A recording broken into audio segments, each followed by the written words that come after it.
ലോക്സഭാ തെരഞ്ഞെടുപ്പിന് മുൻപ് സജീവ രാഷ്ട്രീയത്തിലേക്ക് ഇറങ്ങി പ്രിയങ്ക ഗാന്ധി. കിഴക്കൻ ഉത്തർപ്രദേശിന്റെ ചുമതലയുള്ള ജനറൽ സെക്രട്ടറിയായാണ് പ്രിയങ്കയുടെ രാഷ്ട്രീയ പ്രവേശം.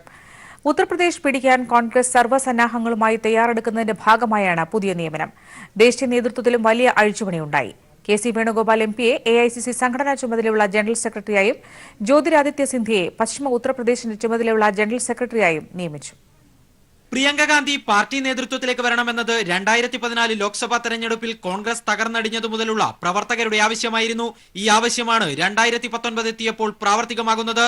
പാർട്ടിയുടെ നിർണായക തീരുമാനങ്ങൾ കൈക്കൊള്ളുന്ന ചർച്ചകളിൽ പ്രിയങ്ക ഉണ്ടായിട്ടുണ്ടെങ്കിലും സംഘടനാ ചുമതലകളില്ലായിരുന്നു. കിഴക്കൻ ഉത്തർപ്രദേശിന്റെ ചുമതലയുള്ള ജനറൽ സെക്രട്ടറിയായാണ് പ്രിയങ്കയുടെ രാഷ്ട്രീയ പ്രവേശം. പ്രധാനമന്ത്രി നരേന്ദ്രമോദിയുടെ മണ്ഡലമായ വാരണാസി, ഉത്തർപ്രദേശ് മുഖ്യമന്ത്രി യോഗി ആദിത്യനാഥിന്റെ മണ്ഡലമായ ഗോരഖ്പൂർ എന്നിവ ഉൾപ്പെടുന്ന മേഖലയാണിത്. ഉത്തർപ്രദേശിൽ മഹാസഖ്യത്തിനെയും ബി.ജെ.പിയെയും പരാജയപ്പെടുത്തി പാർട്ടിയെ തിരികെ കൊണ്ടുവരിക എന്ന ശ്രമകരമായ ദൌത്യമാണ് പ്രിയങ്കയ്ക്കുള്ളത്. പ്രിയങ്കയെ മുൻനിർത്തിയാകും ഉത്തർപ്രദേശിൽ കോൺഗ്രസിന്റെ തെരഞ്ഞെടുപ്പ് നീക്കങ്ങൾ. സോണിയാഗാന്ധിക്ക് പകരം റായ്ബറേലിയിൽ പ്രിയങ്ക മത്സരിക്കുമെന്ന അഭ്യൂഹങ്ങൾ ശരിവയ്ക്കുന്നതുകൂടിയാണ് നിയമനം. ഫെബ്രുവരി ആദ്യവാരമാകും പ്രിയങ്ക ചുമതലയേൽക്കുക. മക്കൾ രാഷ്ട്രീയം, ഭർത്താവ് റോബർട്ട് വദ്രയ്ക്കെതിരായ കേസുകൾ എന്നീ വിമർശനങ്ങൾക്ക് ഇടെയാണ് പ്രിയങ്കയുടെ രാഷ്ട്രീയ പ്രവേശം. മുൻനിരയിൽ പ്രിയങ്ക ഉണ്ടാകുമെങ്കിലും ഉത്തർപ്രദേശിൽ രാഹുലിന്റെ നേരിട്ടുള്ള നിയന്ത്രണത്തിൽ കാര്യങ്ങൾ മുന്നോട്ട് കൊണ്ടുപോകാനാണ് കോൺഗ്രസ് ലക്ഷ്യമിടുന്നത്. ഗുലാം നബി ആസാദിനെ ചുമതലയിൽ നിന്ന് മാറ്റിയതും ജ്യോതിരാദിത്യ സിന്ധ്യയ്ക്ക് പശ്ചിമ ഉത്തർപ്രദേശിന്റെ ചുമതല നൽകിയതും ഇതിന്റെ ഭാഗമാണ്. സംഘടനാ ചുമതലയുള്ള ജനറൽ സെക്രട്ടറിയായി കെ.സി. വേണുഗോപാൽ എംപിയെയും നിയമിച്ചു. ബി.ജെ.പിയെ തോൽപ്പിക്കാൻ താഴെത്തട്ടിൽ മുതൽ സംഘടനയെ ശക്തിപ്പെടുത്താനാണ് ലക്ഷ്യമിടുന്നതെന്ന് കെ.സി. വേണുഗോപാൽ എംപി പറഞ്ഞു. ബി.ജെ.പിയെ തോൽപ്പിക്കാൻ വേണ്ടിയിട്ട് ഗ്രാസ് റൂട്ട് ലെവലിൽ പാർട്ടി സംഘടനയെ ശക്തിപ്പെടുത്തുക എന്നുള്ളത് തന്നെയാണ്. നമ്മൾ പ്രോസസ്സ് നടന്നുകൊണ്ടിരിക്കുകയാണ്. അതിൻ്റെ ആ ശക്തിപ്പെടുത്തലിൻ്റെ പ്രവർത്തനങ്ങൾ നടന്നുകൊണ്ടിരിക്കുകയാണ്. അതിൻ്റെ ഒരു തുടർച്ച കുറച്ച് അഗ്രസീവായി നടത്തി മുന്നോട്ട് പോകാനുള്ളതാണ്. പ്രിയങ്കയുടെ രാഷ്ട്രീയ പ്രവേശവും കോൺഗ്രസിലെ മറ്റ് അഴിച്ചുപണികളും തെരഞ്ഞെടുപ്പിൽ കോൺഗ്രസിന് എങ്ങനെ ഗുണം ചെയ്യുമെന്ന് കാത്തിരുന്നു കാണാം. Sarath K Sasi, news bureau, Delhi. ബീഹാറിൽ 12 സീറ്റുകൾ എന്ന ആവശ്യത്തിൽ നിന്ന് കോൺഗ്രസ് പിന്നോട്ടില്ലെങ്കിൽ കോൺഗ്രസ് ഇല്ലാത്ത മഹാസഖ്യത്തെക്കുറിച്ച് ആലോചിക്കാൻ ആർ.ജെ.ഡി. 2014 നിന്നും വ്യത്യസ്തമായി കൂടുതൽ പാർട്ടികൾ മുന്നണിയിലേക്ക് വന്നെന്നും അതിനാൽ സീറ്റിനായി കോൺഗ്രസും വിട്ടുവീഴ്ച ചെയ്യണമെന്നാണ് ആർ.ജെ.ഡിയുടെ ആവശ്യം. കോൺഗ്രസ് ഇല്ലാത്ത മഹാസഖ്യത്തെക്കുറിച്ച് ആലോചിക്കേണ്ടി വരുമെന്ന് ആർ.ജെ.ഡി നേതൃത്വം മറ്റു പാർട്ടികൾക്ക് സൂചന നൽകി. അതേസമയം സീറ്റ് വിഭജനം പൂർത്തിയാക്കിയ എൻ.ഡി.എ ഏതൊക്കെ സീറ്റുകളിൽ മത്സരിക്കണം എന്ന കാര്യത്തിൽ ആലോചന തുടങ്ങി. ബീഹാറിൽ 12 സീറ്റുകളിൽ കുറഞ്ഞ വിട്ടുവീഴ്ചയ്ക്ക് തയ്യാറല്ലെന്ന നിലപാടിലാണ് കോൺഗ്രസ്. ഇത് ഉത്തർപ്രദേശിന് പിന്നാലെ ബീഹാറിലും കോൺഗ്രസിനെ മഹാസഖ്യത്തിന്റെ പുറത്തേക്ക് വഴികാട്ടുമോ എന്ന ചോദ്യമാണ് ഇപ്പോൾ ഉയരുന്നത്. 40 സീറ്റുകളുള്ള ബീഹാറിൽ മുൻപ് മത്സരിച്ചതുപോലെ 12 സീറ്റുകളും വേണമെന്ന് കോൺഗ്രസ് ആവശ്യപ്പെടുന്നു. എന്നാൽ 2014 ലോക്സഭാ തെരഞ്ഞെടുപ്പിൽ നിന്ന് വ്യത്യസ്തമായി കൂടുതൽ പാർട്ടികൾ മുന്നണിയിലെത്തി. അതിനാൽ എല്ലാ പാർട്ടികളും സീറ്റ് വിഭജനത്തിൽ മഹാമനസ്കരായി വിട്ടുവീഴ്ചകൾ നടത്തണമെന്ന് ആർ.ജെ.ഡി ആഗ്രഹിക്കുന്നു. എങ്കിൽ മാത്രമേ എൽ.ജെ.പി, ആർ.എൽ.എസ്.പി, ഇടതു പാർട്ടികൾ, എച്ച്.എ.എം തുടങ്ങിയ പാർട്ടികളെ കൂടി സഖ്യത്തിന്റെ ഭാഗമാക്കി നിർത്തി സീറ്റുകൾ നൽകാൻ സാധിക്കുകയുള്ളൂ. അതിനാൽ വിട്ടുവീഴ്ചയ്ക്ക് തയ്യാറായി കോൺഗ്രസ് 7 or 8 സീറ്റുകളിൽ മത്സരിക്കണമെന്നാണ് ആർ.ജെ.ഡിയുടെ ആവശ്യം. ഈ ആവശ്യം സമ്മതിക്കാൻ കോൺഗ്രസ് തയ്യാറാകാത്ത പക്ഷം ബീഹാറിലും കോൺഗ്രസ് ഇല്ലാത്ത മുന്നണിയെക്കുറിച്ച് ആലോചിക്കേണ്ടി വരുമെന്നാണ് ആർ.ജെ.ഡി വൃത്തങ്ങൾ പറയുന്നത്. ഇത് സംബന്ധിച്ച് ആർ.ജെ.ഡി മുന്നണിയിലെ മറ്റു പാർട്ടികൾക്ക് സൂചന നൽകിയിട്ടുമുണ്ട്. എന്നാൽ മറുവശത്ത് യാതൊരു വിട്ടുവീഴ്ചയുമില്ലാതെ 12 സീറ്റുകൾ എന്ന ആവശ്യത്തിൽ ഉറച്ചു നിൽക്കുകയാണ് കോൺഗ്രസ് സംസ്ഥാന നേതൃത്വം. ഏതായാലും സീറ്റ് വിഭജനം ഉടൻ വേണമെന്ന പൊതുനിലപാടാണ് മുന്നണിക്കുള്ളത്. സീറ്റ് വിഭജനം പൂർത്തിയാക്കി ഏതൊക്കെ സീറ്റുകളിൽ മത്സരിക്കണമെന്ന ആലോചനയിലേക്ക് എൻ.ഡി.എ കടന്ന പശ്ചാത്തലത്തിലാണ് ഈ ആവശ്യം. മാർച്ച് 3 എൻ.ഡി.എ റാലിക്ക് മുൻപായി ഏതൊക്കെ സീറ്റുകളിൽ മത്സരിക്കണമെന്നതിൽ എൻ.ഡി.എയിലെ പാർട്ടികൾ തീരുമാനത്തിലെത്തും. ഏതൊക്കെ സീറ്റുകളിൽ മത്സരിക്കണമെന്നതിൽ എൽ.ജെ.പിയിൽ ധാരണയായി. 17 സീറ്റുകളിൽ വീതം മത്സരിക്കുന്ന ജെ.ഡി.യുവും ബി.ജെ.പിയും ഇത് സംബന്ധിച്ച ചർച്ചകൾ തുടരുകയാണ്. News bureau, Delhi. വോട്ടിംഗ് മെഷീനിൽ കൃത്രിമം നടത്തിയെന്ന് അവകാശപ്പെട്ട ഹാക്കർ സയ്യിദ് ഷൂജയ്ക്ക് രാഷ്ട്രീയ പിന്തുണ ലഭിച്ചോ എന്ന് ദില്ലി പോലീസ് അന്വേഷിക്കും. ഹാക്കർക്കെതിരെ തെരഞ്ഞെടുപ്പ് കമ്മീഷൻ നൽകിയ പരാതിയുടെ അടിസ്ഥാനത്തിൽ ദില്ലി പോലീസ് എഫ്ഐആർ രജിസ്റ്റർ ചെയ്തു. സയ്യിദിന് ISI ബന്ധമുണ്ടോ എന്ന് അന്വേഷിക്കണമെന്ന് കേന്ദ്രമന്ത്രി ഗിരിരാജ് സിംഗ് ആവശ്യപ്പെട്ടു. 2014 തെരഞ്ഞെടുപ്പ് അട്ടിമറി നടത്തിയെന്ന് അവകാശപ്പെട്ട് ലണ്ടനിൽ വാർത്താ സമ്മേളനം നടത്തിയ ഹാക്കറെ പ്രതിയാക്കിയാണ് ദില്ലി പോലീസ് എഫ്ഐആർ രജിസ്റ്റർ ചെയ്തിരിക്കുന്നത്. ഇയാളുടെ പേര് സംബന്ധിച്ച് ആശയക്കുഴപ്പമുള്ളതിനാൽ അജ്ഞാതനെന്ന് കുറ്റപത്രത്തിൽ രേഖപ്പെടുത്തുന്നു. അമേരിക്കയിലിരുന്ന് സ്കൈപ്പ് വഴി ലണ്ടനിൽ വാർത്താ സമ്മേളനം നടത്തി ഇന്ത്യൻ തെരഞ്ഞെടുപ്പ് പ്രക്രിയയിൽ തെറ്റിദ്ധാരണ പരത്തിയെന്നാണ് കേസ്. അമേരിക്കയിൽ സയ്യിദ് രാഷ്ട്രീയാഭയം തേടിയതിനാൽ കേസിന്റെ തുടർ നടപടികൾക്ക് വിവിധ മന്ത്രാലയങ്ങളുടെ സഹായം വേണമെന്ന് ദില്ലി പോലീസ് അറിയിക്കുന്നു. വാർത്താ സമ്മേളനം നടത്താൻ മറ്റാരുടെയെങ്കിലും പ്രേരണ ലഭിച്ചോയെന്നും രാഷ്ട്രീയ ഇടപെടൽ ഉണ്ടായോന്നും പരിശോധിക്കുമെന്നും ദില്ലി പോലീസ് വൃത്തങ്ങൾ അറിയിച്ചു. സയ്യിദ് ഷുജയ്ക്ക് IS ബന്ധമുണ്ടോ എന്ന് പരിശോധിക്കണമെന്ന് കേന്ദ്രമന്ത്രി ഗിരിരാജ് സിംഗും ആവശ്യപ്പെട്ടിട്ടുണ്ട്. News bureau, Delhi. ലോക്സഭാ തെരഞ്ഞെടുപ്പിൽ മത്സരിക്കില്ലെന്ന് കെപിസിസി പ്രസിഡന്റ് മുല്ലപ്പള്ളി രാമചന്ദ്രൻ. ഉമ്മൻചാണ്ടി ഏത് മണ്ഡലത്തിൽ മത്സരിക്കാൻ ആഗ്രഹിച്ചാലും അവിടെ മത്സരിപ്പിക്കാനാണ് കോൺഗ്രസിന്റെയും യുഡിഎഫിന്റെയും തീരുമാനം. കേരളത്തിലെ 20 മണ്ഡലങ്ങളിലെയും സ്ഥാനാർത്ഥി നിർണയം സംബന്ധിച്ച് ഏകദേശ ധാരണയായെന്നും മുല്ലപ്പള്ളി കോഴിക്കോട്ട് പറഞ്ഞു.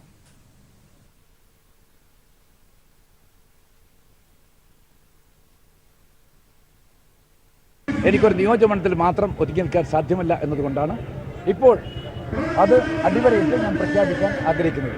ഉമ്മൻചാണ്ടി എവിടെ മത്സരിക്കാൻ തയ്യാറായാലും കോൺഗ്രസ് മാത്രമല്ല ഐക്യജനാധിപത്യ കക്ഷി അദ്ദേഹം തിരികെയും നീട്ടി ആ നിയോജകമണ്ഡലത്തിലേക്ക് അദ്ദേഹത്തിന് വരവേൽപ്പ് നൽകും. സംശയം വേണ്ട. 20 പാർലമെന്റ് നിയോജകമണ്ഡലത്തെക്കുറിച്ചും ഞങ്ങൾക്ക് ശരിയായ ധാരണയുണ്ട്, ചിത്രമുണ്ട്.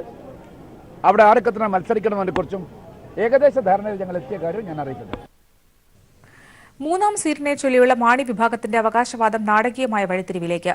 പി ജെ ജോസഫിന്റെ സീറ്റ് അവകാശവാദത്തിന് പിന്നിൽ ഉന്നത കോൺഗ്രസ് നേതാവെന്ന് സൂചന. 2 ആഴ്ചകൾക്ക് മുൻപ് കെപിസിസിയിൽ വെച്ച് നടന്ന കൂടിക്കാഴ്ചയിൽ ജോസഫിനോട് ഇടുക്കിയിൽ മത്സരിക്കാൻ കോൺഗ്രസ് നേതാവ് ആവശ്യപ്പെട്ടു. ഈ കൂടിക്കാഴ്ചയ്ക്ക് ശേഷമാണ് സീറ്റിന്റെ കാര്യത്തിൽ പി ജെ ജോസഫ് ഉറച്ച നിലപാടെടുത്തത്. ഇടുക്കി സീറ്റിനെ ചൊല്ലി പി ജെ ജോസഫിന്റെ അവകാശവാദം കോൺഗ്രസിലെ ആഭ്യന്തര രാഷ്ട്രീയത്തെ കലുഷിതമാക്കുകയാണ്. അതേസമയം കേരള കോൺഗ്രസിന് രണ്ടാമതൊരു സീറ്റ് കൂടി വേണമെന്ന ആവശ്യത്തിൽ ഉറച്ചു നിൽക്കുന്നതായി ജോസ് കെ മാണിയും വ്യക്തമാക്കി. നിലവിലുള്ള കോട്ടയം സീറ്റിന് പിന്നാലെ മറ്റൊരു ലോക്സഭാ സീറ്റെന്ന ആവശ്യം മാണി ഗ്രൂപ്പ് ആദ്യം ഉയർത്തിയപ്പോൾ പകുതി തമാശയോടെ മാത്രമേ മുന്നണി നേതൃത്വം അത് കണ്ടിരുന്നുള്ളൂ. എന്നാൽ കിട്ടുന്നതെല്ലാം മാണിയും കുടുംബവും പങ്കിട്ടെടുക്കുന്ന പതിവ് പരിപാടി ഇനി വേണ്ടതില്ലെന്നാണ് പാർട്ടി വർക്കിംഗ് ചെയർമാനായ പി ജെ ജോസഫിന്റെ നിലപാട്. ഇടുക്കിയാണ് പി ജെ ജോസഫിന്റെ ലക്ഷ്യം. ജോസഫിന്റെ ആഗ്രഹത്തിന് വെള്ളവും വളവും നൽകിയത് മുതിർന്ന കോൺഗ്രസ് നേതാവെന്നാണ് സൂചന. 2 ആഴ്ചയ്ക്ക് മുമ്പ് കെപിസിസിയിൽ വെച്ച് നടന്ന കൂടിക്കാഴ്ചയിൽ ജോസഫിനോട് ഇടുക്കിയിൽ മത്സരിക്കാൻ കോൺഗ്രസ് നേതാവ് നേരിട്ട് ആവശ്യപ്പെട്ടു. ഈ കൂടിക്കാഴ്ചയ്ക്ക് ശേഷമാണ് ഇടുക്കി സീറ്റിന്റെ കാര്യത്തിൽ പി ജെ ജോസഫ് ഉറച്ച നിലപാടെടുത്തത്. ഇന്ന് മാധ്യമങ്ങളെ കണ്ട ജോസഫ് ചാലക്കുടി സീറ്റെന്ന മറ്റൊരാവശ്യം മുന്നോട്ട് വെച്ചത് സമ്മർദ്ദം കടുപ്പിക്കുന്നതിന്റെ സൂചനയാണ്. ഇടുക്കി, ചാലക്കുടി ഈ സീറ്റുകളിൽ ഒരു സീറ്റെങ്കിലും കേരള കോൺഗ്രസിന് ലഭിക്കണം. ഈ ആവശ്യം ഐക്യജനാധിപത്യത്തിനുടെ UDFിലെ നേതൃയോഗത്തിൽ ഉന്നയിച്ചിട്ടുണ്ട്. അനുകൂലമായ തീരുമാനം ഉണ്ടാകുമെന്ന് തന്നെയാണ് എൻ്റെ പ്രതീക്ഷ. ലോക്സഭയിലേക്ക് താൻ മത്സരിച്ചാൽ മകനെ തൊടുപുഴ അസംബ്ലി മണ്ഡലത്തിൽ മത്സരിപ്പിക്കണമെന്നതാണ് ജോസഫിന്റെ ആഗ്രഹം. ഉന്നത നേതാവിന്റെ ഉറപ്പാണ് ജോസഫിന്റെ അവകാശവാദത്തിന് പിന്നിലെന്നറിയാവുന്നതുകൊണ്ട് ഉമ്മൻചാണ്ടി അടുപ്പക്കാരോട് പോലും ഇടുക്കി സീറ്റിന്റെ കാര്യത്തിൽ മനസ്സ് തുറന്നിട്ടില്ല. കോട്ടയം സീറ്റും ഇടുക്കിയും വെച്ചുമാറിയിട്ടാണെങ്കിലും ഇത്തവണ സീറ്റ് തനിക്ക് തന്നെ വേണമെന്നതാണ് ജോസഫിന്റെ ആവശ്യം. എന്നാൽ കെ എം മാണി ഇത്തരമൊരു നീക്കത്തിന് പച്ചക്കൊടി കാണിക്കില്ലെന്നത് ഉറപ്പാണ്. പി ജെ ജോസഫിന്റെ അപ്രതീക്ഷിതമായ അവകാശവാദം കോൺഗ്രസിന്റെ ആഭ്യന്തര രാഷ്ട്രീയത്തെയും UDF നേതൃത്വത്തെയും അലോസരപ്പെടുത്തുന്നുണ്ട്. ജോസഫിന്റെ ഈ നീക്കത്തിന് തടയിടാനാണ് കോൺഗ്രസിലെ മറ്റൊരു നേതാവിന്റെ ആഗ്രഹപ്രകാരം ലീഗും ഒരു സീറ്റ് അധികമായി ആവശ്യപ്പെടുന്നത്. അതിനിടെ ഉമ്മൻചാണ്ടിക്ക് ഇടുക്കിയിൽ മത്സരിക്കുന്നതിന് തടസ്സമില്ലെന്ന് KPCC പ്രസിഡന്റ് മുല്ലപ്പള്ളി രാമചന്ദ്രൻ വ്യക്തമാക്കിയത് പി ജെ ജോസഫിനുള്ള പരോക്ഷ മറുപടിയാണ്. എസ് ജീവൻകുമാർ, തിരുവനന്തപുരം. സ്ത്രീവിരുദ്ധ പരാമർശവുമായി കെ സുധാകരൻ. പിണറായി വിജയൻ മുഖ്യമന്ത്രിയായപ്പോൾ ആണുങ്ങളെപ്പോലെ എന്തെങ്കിലും ചെയ്യുമെന്ന് പ്രതീക്ഷിച്ചു. എന്നാൽ പ്രവർത്തനം സ്ത്രീകളെപ്പോലെ മോശമാണ്. കെ സുധാകരൻ കാസർഗോട്ടാണ് കാര്യം പറഞ്ഞത്. UDF കളക്ടറേറ്റ് ഉപരോധം കാസർഗോഡ് ഉദ്ഘാടനം ചെയ്യുകയായിരുന്നു കെ സുധാകരൻ. ഒരു സങ്കടം കാണാനോ സങ്കടം കേൾക്കാനൊന്നും പിണറായി വിജയന്റെ മനസ്സ് അനുവദിക്കില്ല. കാരണം പിണറായി വിജയൻ പ്രത്യേക ജിനിസാണ്. ഇരട്ടച്ചക്ക്, മുച്ചക്ക് എന്നൊക്കെ പറഞ്ഞ് CPMന്റെ ആളുകൾ മുഖ്യമന്ത്രി അങ്ങ് പൊക്കിയടിക്കുമ്പോ ഞങ്ങളുമൊക്കെ വിചാരിച്ചു പിണറായി വിജയൻ മുഖ്യമന്ത്രിയായാൽ ആണുങ്ങളെ പോലെ എന്തെങ്കിലും ചെയ്യുമെന്ന്. പക്ഷേ ആണുങ്ങളെ പോലെ ചെയ്തില്ലെന്ന് മാത്രമല്ല, പെണ്ണുങ്ങളെക്കാൾ മോശമായി എന്നതാണ് യാഥാർത്ഥ്യം കൊണ്ട് നമുക്ക് മനസ്സിലാവുന്നത്. ഒരു വിവരമില്ലാത്തൊരു ഭരണാധികാരിയുടെ നിലവാരത്തിലേക്ക് പോലും മുഖ്യമന്ത്രി. വാർത്തകൾ തുടരുന്നു. പാലക്കാട് ആലത്തൂരിൽ CPM ലോക്കൽ സെക്രട്ടറിക്ക് നേരെ RSS ആക്രമണം. കണ്ണമ്പ്ര ലോക്കൽ സെക്രട്ടറി MK സുരേന്ദ്രനാണ് വെട്ടേറ്റത്. ആലത്തൂർ കോടതി വളപ്പിന് അകത്തുവെച്ചായിരുന്നു ആക്രമണം. ഇന്ന് 11 മണിയോടെയാണ് ആക്രമണം നടന്നത്. ആലത്തൂർ കോടതി വളപ്പിൽ വെച്ചാണ് സുരേന്ദ്രനെ ആക്രമിച്ചത്. കോടതിയിലെത്തി ബൈക്കിൽ മടങ്ങാനൊരുങ്ങിയ സുരേന്ദ്രനെ കൊടുവാൾ കൊണ്ട് വെട്ടുകയായിരുന്നു. നേരത്തെ ക്രിമിനൽ കേസുകളിൽ പ്രതിയായിരുന്ന മഞ്ഞപ്രയിലെ RSS BJP പ്രവർത്തകൻ ശിവദാസനാണ് ആക്രമണം നടത്തിയത്. അഭിഭാഷകയെ കൊലപ്പെടുത്താൻ ശ്രമിച്ച കേസിലും കണ്ണൻപ്രയിൽ DYFI നേതാവ് രതീഷിനെ വെട്ടിക്കൊലപ്പെടുത്താൻ ശ്രമിച്ച കേസിലും പ്രതിയാണ് ശിവദാസൻ. ആക്രമണത്തിന് പിന്നാലെ നാട്ടുകാർ ശിവദാസിനെ പിടികൂടി ആലത്തൂർ പോലീസ് സ്റ്റേഷനിലെത്തിച്ചു. ആക്രമണത്തിൽ സുരേന്ദ്രൻ സുരേന്ദ്രന്റെ കഴുത്തിലും തലയ്ക്കും ആഴത്തിലുള്ള മുറിവേറ്റു. ആലത്തൂരിലെ സ്വകാര്യ ആശുപത്രിയിൽ എത്തിച്ച സുരേന്ദ്രനെ വിദഗ്ധ ചികിത്സയ്ക്കായി തൃശൂരിലെ സ്വകാര്യ ആശുപത്രിയിലേക്ക് മാറ്റി. സമാധാന അന്തരീക്ഷം തകർക്കാൻ RSSും BJP നടത്തുന്ന ഗൂഢാലോചനയുടെ ഭാഗമാണ് സുരേന്ദ്രനെ വെട്ടിക്കൊലപ്പെടുത്താൻ ശ്രമിച്ചതെന്നാണ് CPMന്റെ ആരോപണം. News bureau, Palakkad. സുരേന്ദ്രന്റെ സ്ഥിതി അതീവ ഗുരുതരമെന്ന് CPM സംസ്ഥാന കമ്മിറ്റി അംഗം NN കൃഷ്ണദാസ്. തെരുവിലും അവർ തോറ്റു. അങ്ങനെ തോറ്റ സൈന്യം തിരിച്ചു പോകുമ്പോൾ വഴിയിലെല്ലാം നശീകരിക്കുന്ന മാനസികാവസ്ഥയിലേക്ക് RSS മാറിയിരിക്കുകയാണ്. എല്ലാ യുദ്ധത്തിലും തോറ്റോടുന്ന പട എപ്പോഴും വഴിയിൽ കണ്ടതൊക്കെ തകർക്കും, എല്ലാം നശീകരിക്കും. അങ്ങനെ നിരാശനായി പിൻവാങ്ങി തോറ്റോടിക്കൊണ്ടിരിക്കുന്നവർ നടത്തുന്ന നശീകരണ പ്രവർത്തനമാണ് അവർ കേരളത്തെ കലാപഭൂമിയാക്കാൻ വേണ്ടി, ഞങ്ങൾക്കില്ലെങ്കിൽ ആർക്കും വേണ്ട എന്ന വിധത്തിൽ കേരളത്തെ നശിപ്പിക്കാൻ വേണ്ടി നടത്തുന്ന പരിശ്രമങ്ങളുടെ ഭാഗമാണ്. അങ്ങനെ നിയന്ത്രണം വിട്ട വിധത്തിൽ അക്രമങ്ങൾ വാരി വിതറുക, കലാപഭൂമിയാക്കുക, അല്ലെങ്കിൽ ഒരു ചെറിയ സംഘർഷത്തിന്റെ സാധ്യത പോലും, അതിന്റെ ഒരു അന്തരീക്ഷം പോലും നിലവിലില്ലാത്ത ഒരു പ്രദേശത്ത് പാർട്ടിയുടെ ലോക്കൽ സെക്രട്ടറി ഒരു സമരത്തിന്റെ ഭാഗമായിട്ടുള്ള കേസിൽ പോയതാണ് അവരെല്ലാവരും. അപ്പോ ആസൂത്രണമായി കോടതി മിറ്റത്ത് വെച്ച് തന്നെ ആക്രമിച്ച് കൊലപാതകം നടത്താൻ ശ്രമിക്കുക, ഇതല്ലാതെ എങ്ങനെയാണ് നമുക്ക് വിലയിരുത്താൻ സാധിക്കുക? കണ്ണൂർ പിണറായി ഏരുവട്ടിയിൽ CPIM പ്രവർത്തകരെ ആക്രമിക്കുന്നതിനിടെ ബോംബ് പൊട്ടി RSS പ്രവർത്തകന് പരിക്ക്. RSS പ്രവർത്തകനായ ഷനോജിനാണ് കയ്യിൽ നിന്ന് ബോംബ് പൊട്ടി ഗുരുതരമായി പരിക്കേറ്റത്. ഇയാളെ കോഴിക്കോട്ടെ സ്വകാര്യ ആശുപത്രിയിൽ അടിയന്തര ശസ്ത്രക്രിയയ്ക്ക് വിധേയനാക്കി. CPIM പ്രവർത്തകരെ ആക്രമിച്ച കേസിൽ ശിക്ഷിക്കപ്പെട്ട ഇയാൾ അടുത്തിടെയാണ് ജയിലിൽ നിന്നും ഇറങ്ങിയത്. കോഴിക്കോട് പേരാമ്പ്രയിൽ വീണ്ടും ബോംബേറ്. CPIM പ്രവർത്തകന്റെ വീടിനു നേരെയാണ് RSS സംഘം ബോംബെറിഞ്ഞത്. സംഭവത്തിൽ പോലീസ് അന്വേഷണം ആരംഭിച്ചു. കോഴിക്കോട് ചങ്ങരോത്ത് ഗ്രാമപഞ്ചായത്ത് അംഗവും CPIM പ്രവർത്തകനുമായ KP ജയേഷിന്റെ വീടിനു നേരെയാണ് RSS പ്രവർത്തകർ ബോംബെറിഞ്ഞത്. രാവിലെ 6 മണിയോടെയായിരുന്നു സംഭവം. ബോംബേറിൽ വീടിന് കേടുപാടുണ്ടായി. സ്റ്റീൽ ബോംബുകളാണ് എറിഞ്ഞതെന്നാണ് പോലീസ് പറയുന്നത്. കഴിഞ്ഞ ദിവസം BJP പ്രവർത്തകർ ജയേഷിനെ മർദ്ദിച്ചിരുന്നു. പരിക്കേറ്റ ജയേഷ് ആശുപത്രി വിട്ട് വീട്ടിലെത്തിയ ശേഷമാണ് ബോംബേറുണ്ടായിരിക്കുന്നത്. പന്തിരിക്കര ലോക്കൽ കമ്മിറ്റി അംഗം കൂടിയാണ് ജയേഷ്. സംഭവത്തിൽ പ്രതിഷേധിച്ച് CPIMന്റെ നേതൃത്വത്തിൽ പ്രതിഷേധ പ്രകടനം നടന്നു. ഹർത്താലിന് ശേഷം തുടർച്ചയായി പേരാമ്പ്ര കേന്ദ്രീകരിച്ച് സംഘർഷവും CPIM പ്രവർത്തകരുടെ വീടിനു നേരെ ബോംബേറും ഉണ്ടായിരുന്നു. പെരുവണ്ണാമൊഴി പോലീസ് സ്ഥലത്തെത്തി പരിശോധന നടത്തി. സംഭവത്തെക്കുറിച്ച് പോലീസ് അന്വേഷണം ആരംഭിച്ചിട്ടുണ്ട്. News bureau, Kozhikode. ശബരിമലയിലെ യുവതീ പ്രവേശനത്തിന് പിന്നാലെ നടയടച്ച് ശുദ്ധിക്രിയ ചെയ്ത തന്ത്രിക്ക് ദേവസ്വം ബോർഡ് നൽകിയ നോട്ടീസ് പിൻവലിക്കണമെന്നാവശ്യപ്പെട്ടുള്ള ഹർജി ഹൈക്കോടതി തള്ളി. ഹർജിക്കാരനായ തുറവൂർ സ്വദേശിക്ക് കേസിൽ ഇടപെടാൻ നിയമപരമായി അവകാശമില്ലെന്ന് ചൂണ്ടിക്കാട്ടിയാണ് നടപടി. അതിനിടെ പോലീസ് സുരക്ഷയും പ്രത്യേക സൌകര്യങ്ങളും ഒരുക്കണം എന്നാവശ്യപ്പെട്ട് കണ്ണൂർ സ്വദേശി രേഷ്മ നിഷാദ് ഉൾപ്പെടെ 4 യുവതികൾ നൽകിയ ഹർജി പരിഗണിക്കുന്നത് ഹൈക്കോടതി 4 ആഴ്ചത്തേക്ക് മാറ്റി. ശബരിമലയിലെ യുവതി ദർശനത്തെ തുടർന്ന് പരിഹാരക്രിയ നടത്തിയ തന്ത്രിക്ക് ദേവസ്വം ബോർഡ് കാരണം കാണിക്കൽ നോട്ടീസ് നൽകിയത് ചോദ്യം ചെയ്ത് സമർപ്പിച്ച ഹർജിയാണ് ഹൈക്കോടതി തള്ളിയത്. ഹർജിക്കാരനായ കൃഷ്ണ ശർമ്മ എന്നയാൾക്ക് കേസിൽ ഇടപെടാൻ നിയമപരമായി അവകാശമില്ലെന്ന് ഡിവിഷൻ ബെഞ്ച് ചൂണ്ടിക്കാട്ടി. തന്ത്രിയാണ് നേരിട്ട് കോടതിയെ സമീപിക്കേണ്ടതെന്നും ഹർജി തീർത്തും വ്യക്തിപരമാണെന്നുമായിരുന്നു ദേവസ്വം ബോർഡിന്റെ വാദം. ഇത് അംഗീകരിച്ചാണ് കോടതി നടപടി. അതിനിടെ പോലീസ് സുരക്ഷയും പ്രത്യേക സൗകര്യങ്ങളും ഒരുക്കണമെന്നാവശ്യപ്പെട്ട് കണ്ണൂർ സ്വദേശി രേഷ്മ നിഷാദ് ഉൾപ്പെടെ 4 യുവതികൾ നൽകിയ ഹർജി ഹൈക്കോടതി 4 ആഴ്ചത്തേക്ക് മാറ്റി. ശബരിമലയിൽ നിന്ന് സംഘപരിവാർ ഭീഷണി മൂലം ദർശനം നടത്താതെ മടങ്ങേണ്ടി വന്ന യുവതികളാണ് ആക്രമണം ഭയന്ന് സംരക്ഷണം നേടിയത്. അതേസമയം ശബരിമല യുവതീ പ്രവേശന വിഷയവുമായി ബന്ധപ്പെട്ട കേസിൽ കക്ഷി ചേരണമെന്നാവശ്യപ്പെട്ടുള്ള റെഡി ടു വെയിറ്റ് എന്ന സംഘടനയുടെ ആവശ്യം ഹൈക്കോടതി അംഗീകരിച്ചു. News bureau, Kochi. People exclusive. Sabarimala സ്ത്രീ പ്രവേശന വിഷയത്തിൽ അമൃതാനന്ദമയിയുടെ പഴയ പ്രസ്താവന പീപ്പിളിന്. യുവതികളും ശബരിമലയിൽ പ്രവേശിക്കണമെന്നാണ് തന്റെ ആഗ്രഹം. വിശ്വാസമുള്ള ആരെയും ശബരിമലയിൽ പ്രവേശിപ്പിക്കണം എന്നും എന്റെ സങ്കല്പത്തിൽ ഈശ്വരന് സ്ത്രീ പുരുഷ വ്യത്യാസമില്ല എന്നുമായിരുന്നു അമൃതാനന്ദമയിയുടെ അന്നത്തെ പ്രസ്താവന. കഴിഞ്ഞ ദിവസം പുത്തരിക്കണ്ടത്തെ സംഘപരിവാറിന്റെ നേതൃത്വത്തിൽ ശബരിമല കർമ്മസമിതി നടത്തിയ അയ്യപ്പ ഭക്ത സംഗമത്തിൽ മാതാ അമൃതാനന്ദമയി നടത്തിയ പ്രസംഗം ഇങ്ങനെ: ക്ഷേത്രങ്ങള് നമ്മുടെ സംസ്കാരത്തിന്റെ തൂണുകളാണ്. ക്ഷേത്രം നമ്മുടെ സംസ്കാരത്തിന്റെ തൂണുകളാണ്. നമ്മൾ സംരക്ഷിക്കേണ്ട ആവശ്യമാണ്. ആചാരാനുഷ്ഠാനങ്ങൾ നമ്മൾ കളയുക എന്ന് വെച്ചാൽ നമ്മുടെ ഈ സംസ്കാരത്തെ നിലനിർത്തേണ്ട ആവശ്യമാണ്. എന്നാൽ ശബരിമല വിഷയത്തിൽ ഈ നിലപാടല്ലായിരുന്നു അമൃതാനന്ദമയി മുൻപ് സ്വീകരിച്ചതെന്ന തെളിവുകളാണ് ഇപ്പോൾ പുറത്തു വന്നിരിക്കുന്നത്. എല്ലാ വിഭാഗത്തിലുമുള്ള യുവതികൾക്ക് പ്രവേശനം അനുവദിക്കണമെന്ന് 11 വർഷം മുൻപ് നടത്തിയ ഈ പ്രസ്താവന കൂടി ഒന്ന് കാണുക. എൻ്റെ ആഗ്രഹം എല്ലാവരെയും കയറ്റണമെന്നാണ് എന്റെ സങ്കല്പം. അവര് പിന്നെ ശുദ്ധാശുദ്ധിയൊക്കെ പറയുന്നുണ്ട് ക്ഷേത്രത്തിൽ, അവിടെ തുപ്പരുത്. കാരണം ഒരു വിശ്വാസി ഇപ്പൊ ക്ഷേത്രത്തെ പരിസരത്ത് തുപ്പാതിരിക്കുള്ളൂ, അല്ലെങ്കിൽ മറ്റുള്ള ഇതൊന്നും ചെയ്യാതിരിക്കുള്ളൂ. അപ്പോൾ വിശ്വാസികളെ വൃത്തിയെ കൊണ്ടുവരികയുള്ളൂ എന്നുള്ളതാണ് അവരുടെ കാഴ്ചപ്പാട്. അപ്പൊ അതുകൊണ്ടായിരിക്കും അവരങ്ങനെ പറഞ്ഞത്. എല്ലാവരും കയറ്റണമെന്നുള്ളതാണ് എൻ്റെ അഭിപ്രായം. വിശ്വാസമുള്ളവർക്ക് കയറാം. ഞാനൊരു വിശ്വാസി എന്ന് പറഞ്ഞാൽ മതി. അല്ല പിന്നെ അവിടെ കയറിയിട്ട് എന്ത് നേടാനാണ്? അതായിരിക്കും അങ്ങനെ പറയാം. എനിക്കറിഞ്ഞൂടാ. എന്റെ ആഗ്രഹം അങ്ങനെയാണ്, എന്റെ ചിന്താഗതി ഇങ്ങനെയാണ്, കയറ്റണമെന്നുള്ളതാണ്. പക്ഷെ എന്താണ് അവർ കൊണ്ടുവച്ച നിയമം? ഈ വൃത്തിയെ ആശ്രയിച്ചിരിക്കുന്നു എന്നുള്ളതാണ്. വൃത്തി അല്ലെങ്കിൽ അവർ വൃത്തി കൊണ്ടുവരത്തില്ലല്ലോ. പൈസ എന്നതിന് ശേഷം മറ്റുള്ളവർക്ക് എന്റെ ഈശ്വരൻ സ്ത്രീ പുരുഷ വ്യത്യാസമുള്ള ഈശ്വരന് അല്ല എന്റെ സങ്കല്പം. അതുകൊണ്ട് ഞാൻ അതിനെപ്പറ്റി പറയുന്നില്ല. ഒരു അമ്പലങ്ങൾ ജനങ്ങളുടെ തീരുമാനമാണല്ലോ.